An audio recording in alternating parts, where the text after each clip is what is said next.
ಪಾಳೆ ಮೂಲಕ ನಾನು ಎಲ್ಲ ಗಣ್ಯ ಅತಿಥಿಗಳನ್ನು ಕಾರ್ಯಕ್ರಮಕ್ಕೆ ಮತ್ತೊಮ್ಮೆ ಆಹ್ವಾನಿಸ್ತಾ ಇದ್ದೀನಿ.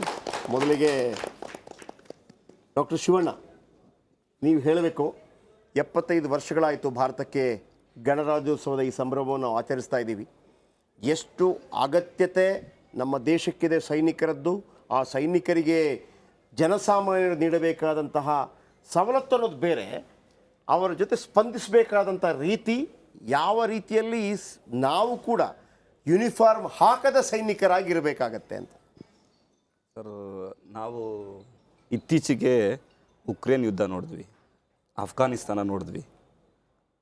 ಒಬ್ಬ ಯೋಧ ಯಾವ ರೀತಿ ಅವಶ್ಯಕತೆ ಇದೆ ದೇಶಕ್ಕೆ, ಅವನ ದೇಶದಲ್ಲಿ ಯೋಧನ ಕಾಣಿಕೆ ಏನು, ಯೋಧನ ಆ ಒಂದು ಯುದ್ಧದಲ್ಲಿ ಭಾಗವಹಿಸಿದ ಸ್ಥಿತಿ ಏನು, ಅವನ ಫ್ಯಾಮಿಲಿ ಹೇಗಿರುತ್ತೆ, ಆ ಸಮಯದಲ್ಲಿ ಅವನ ಒಂದು ಮನಸ್ಥಿತಿ ಹೇಗಿರುತ್ತೆ, ಆ ಯುದ್ಧದಲ್ಲಿ ಭಾಗವಹಿಸಿ ಬಂದಂಥ ಯೋಧರಿಗೆ ಸಮಾಜದಲ್ಲಿ ಒಂದು ಉನ್ನತವಾದ ಸ್ಥಾನ ಕೊಟ್ಟಿದ್ದಾರೆ ಸರ್, ಇಲ್ಲ ಅಂತ ಹೇಳಲ್ಲ, ಉನ್ನತವಾದ ಸ್ಥಾನ ಕೊಟ್ಟಿದ್ದಾರೆ.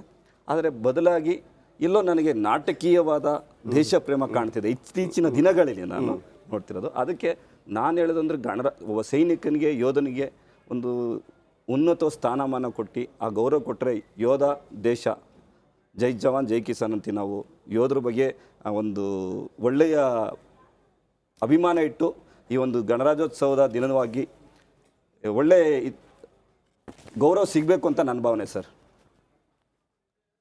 ಓಕೆ, ಇನ್ನು ಸಿ ಕೆ ರಮೇಶ್ ಅವರಿದ್ದಾರೆ ನಮ್ಮ ಜೊತೆ. ರಮೇಶ್ ಅವರೇ, ಗಣರಾಜ್ಯೋತ್ಸವ, ಸೈನಿಕರ ತ್ಯಾಗ ಬಲಿದಾನ, ಇದರ ಜೊತೆಗೆ ದೇಶವನ್ನು ರಕ್ಷಿಸುವಂಥ ಪರಿ, ನಿಮಗೆಲ್ಲರಿಗೂ ಕೂಡ ಈ ಸೈನ್ಯಕ್ಕೆ ನೀವು ಆಯ್ಕೆ ಆಗ್ತೀರಿ, ಯೋಧರಾಗಿ ಆಯ್ಕೆ ಆಗ್ತೀರಿ ಅಂತ ಹೇಳಿದಾಗ ನಿಮ್ಮ ಮನೆಗಳಲ್ಲಿ ಮೂಡುವಂಥ ಫಸ್ಟ್ ರಿಯಾಕ್ಷನ್ಗಳು ಏನಾಗಿರುತ್ತೆ ಅಂತ? ಸೈನ್ಯಕ್ಕೆ ನನ್ನ ಮಗ ಸೈನ್ಯದಲ್ಲಿದ್ದಾನೆ ಅಂತ ಹೇಳಿದಾಗ, ಈಗ ಒಂದು ಇಡೀ ಫ್ಯಾಮಿಲಿಯೇ ಸೈನ್ಯದಲ್ಲಿದ್ದಾಗ ಅದೊಂದು ರೀತಿಯಲ್ಲಿ ಅವ್ರಿಗೊಂದು ಅಭ್ಯಾಸ ಬಲ ಆಗಿರುತ್ತೆ. ಅಂದರೆ ಡಾಕ್ಟ್ರ್ ಮಗ ಡಾಕ್ಟ್ರ್ ಆಗ್ತಾನೆ ಅನ್ನೋ ರೀತಿಯಲ್ಲೇ ನಾವು ಕೊಡಗಿನಲ್ಲಿ ತುಂಬ ಅನೇಕರ ನೋಡಿರ್ತೀವಿ ಸೈನ್ಯದಲ್ಲಿರ್ತಾರೆ ಅಂತ, ಅವ್ರಿಗೊಂದು ಹೇಗಿರುತ್ತೆ ಅಂತ ಗೊತ್ತಿರುತ್ತೆ. ಆದರೆ ಹೊಸಬರಾಗಿ ಸೇರುವಂಥವ್ರಿಗೆ ಹೇಗಿರುತ್ತೆ ಅವರ ಮನೆಗಳಲ್ಲಿ ಅಂತ ನೋಡಿ. ಸೈನಿಕಕ್ಕೂ ನಮಗೂ ಯಾವುದೇ ರೀತಿಯ ತಾಳ್ಮೇಲೆ ಇಲ್ಲದಿರೋ ಅಂತಹ ಕುಟುಂಬ ಗೊತ್ತಾಯಿತು.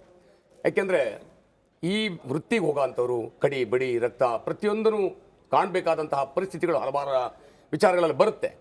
ಬ್ರಾಹ್ಮಣ ಕುಟುಂಬದಲ್ಲಿ ಹುಟ್ಟಿ ದೇವರ ಪೂಜೆ ಮಾಡೋ ಅಂತಹ ವ್ಯಕ್ತಿ ಕೈಯಲ್ಲಿ ಬಂದೂಕು ಕೊಟ್ಬಿಟ್ಟು ಯುದ್ಧ ಮಾಡು ಅಂದಾಗ ಯುದ್ಧಕ್ಕೆ ಹೋಗ್ತಾ ಇಲ್ಲ, ಸೇನೆಗೆ ಭರ್ತಿಯಾಗಿ ಹೋಗ್ತಾ ಇಲ್ಲ ಬೇಕಾದ್ರೆ ಕುಟುಂಬದವರಿಗೆ ದಿಗ್ಭ್ರಾಂತನೆ ಹೇಳ್ತಾರೆ. ಇದು ನಮಗೂ ಇದಕ್ಕೂ ಸಂಬಂಧನೇ ಇಲ್ಲ, ಅಲ್ಲಿ ಹೋದಾಗಿಂತಹ ಪರಿಸ್ಥಿತಿಯನ್ನೆಲ್ಲ ಎದುರು ನೋಡಬೇಕಾದಂತಹ ಪರಿಸ್ಥಿತಿ ಬರುತ್ತೆ, ಬೇಡ, ಅಲ್ಲಿ ಹೋದವರೆಲ್ಲ ಸಾಯ್ತಾರೆ ಅನ್ನೋದು. ಅದೇ ಟೈಮ್ಗೆ ನಾವೆಲ್ಲ ಕೆಲಸಕ್ಕೆ ಸೇರೋ ಹೊತ್ತಿನಲ್ಲಿ ಈ ಮುತ್ತಿನ ಹಾರ ಅನ್ನೋದು ಒಂದು ಚಿತ್ರ ಬಂದ್ಬಿಟ್ಟು ಕುಟುಂಬವನ್ನೇ ಕಂಗಾಲ್ ಮಾಡಿಟ್ಬಿಡಿ. ಖಂಡಿತ ನಿಮ್ಮ ಹತ್ರ ಮಾತಾಡಿಸ್ತೀನಿ.